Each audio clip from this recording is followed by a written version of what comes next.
दोस्तों, हमने पिछले पार्ट में देखा कि किस प्रकार बगड़ाउतों को काया और माया का वरदान मिलता है। बगड़ाउत अच्छा धन संपत्ति से खूब सारे घोड़े और पशुधन खरीदते हैं और अपने घोड़ों को सोने के जेवर पहनाते हैं। बगड़ाउतों के पास से काफ़ी मात्रा में धन संपत्ति होने से वे खूब ज़मीन जायदाद भी खरीदते हैं और अपने अपने अलग अलग गाँव बसाते हैं। बगड़ाउत राण बिनाए जाते समय रास्ते में नौलखा बाग के माली को पीट कर नौलखा बाग में विश्राम करते हैं और बगड़ाउतों को नौलखा बाग के पास में शराब से भरी हुई 2 झीलों के बारे में पता चलता है जो पातुकलाली की होती है। बगड़ाउत पातुकलाली से काफ़ी मात्रा में शराब खरीदते हैं। उसके बाद उसी नौलखा बाग में नियाजी और नीमदेव जी की पहली बार मुलाकात होती है। यहाँ तक की चर्चा हमने पिछले पार्ट में विस्तार से की थी। अगर आपने अभी तक पिछला पार्ट नहीं देखा है तो ऊपर आई बटन में क्लिक करके देख लीजिएगा। तो चलिए आज के इस कार्यक्रम को आगे शुरू करते हैं।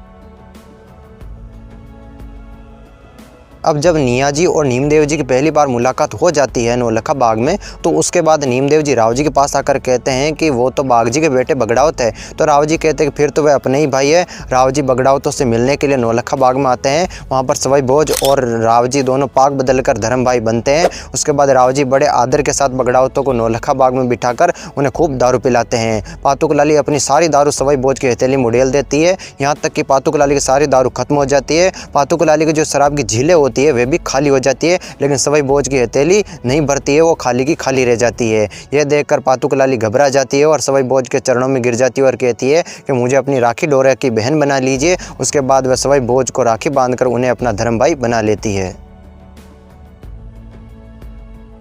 बगड़ाउत राण से वापस लौटते समय मेघला पर्वत पर पातुकलाली के द्वारा दिया गया दारू का बेड़ा खोलते हैं, जिसमें से इतनी दारू बहती है कि धोबी अपने कपड़े धोने लगते हैं। बगड़ाउत उन पर्वतों पर अत्यधिक मात्रा में शराब गिराते हैं। इतनी शराब गिराते हैं कि वे शराब गिरकर मतलब कि रिस कर पाताल लोक में जाने लगती है और पृथ्वी को अपने शीश पर धारण करने वाले भगवान शेषनाग के माथे पर जाकर टपकती है। तो भगवान शेषनाग कुपित हो जाते हैं और गुस्सा हुए भगवान शेषनाग भगवान विष्णु के पास जाते हैं और बगड़ाउतों की शिकायत करते हैं और कहते हैं कि भगवान बगड़ाउतों को सजा देनी होगी, उन्होंने मेरा धर्म भ्रष्ट कर दिया है। आप कुछ करिए भगवान और कुछ भी करके इन बगड़ाउतों को सजा दीजिए। तो अब भगवान विष्णु बगड़ाउतों को श्राप देने के उद्देश्य से बैकुंठ लोक से पृथ्वी पर प्रकट होते हैं और गोठा में जाकर साधु वेश धारण कर लेते हैं। उस समय साधु माता पूर्ण नग्न अवस्था में अपने महल में स्नान कर रही होती है और बगड़ाउत भी गाय चराने गए हुए होते हैं। तो अब साधु वेश धारण किए भगवान साधु माता के द्वार पर जाकर भिक्षा मांगते हैं। तो साधु माता की दासी भिक्षा लेकर आती है। तो साधु वेश धारण किए भगवान भिक्षा लेने से मना कर देते हैं और कहते हैं कि अभी हम दासी के हाथ की भिक्षा ग्रहण नहीं करेंगे। अभी तुम्हारी मालकिन जिस अवस्था में है उसी अवस्था में आकर अगर वो हमें भिक्षा डाले तो हम भिक्षा ग्रहण करेंगे, वरना हम श्राप देकर चले जाएंगे।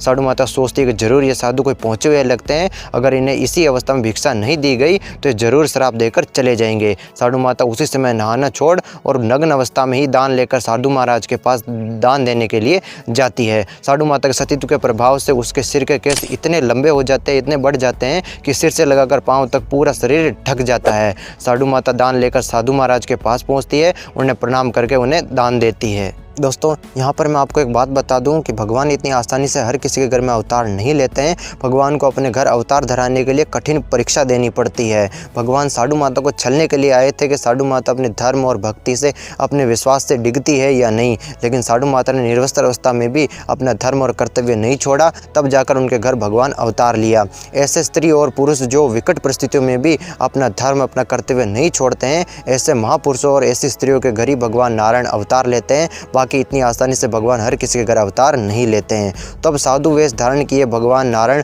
चतुर्भुज रूप में प्रकट होकर साधु माता को दर्शन देते हैं और कहते हैं कि साधु माता, मैं आया तो था आपको छलने के लिए, मगर आपकी भक्ति और आपके विश्वास से हम प्रसन्न हुए, इसलिए आप हमसे कोई एक वरदान मांगिए। तो साधु माता कहती है कि भगवान मेरी कोई संतान नहीं है और अपने केसों की झोली फैलाकर कहती है कि भगवान मेरी खाली झोली भर दो।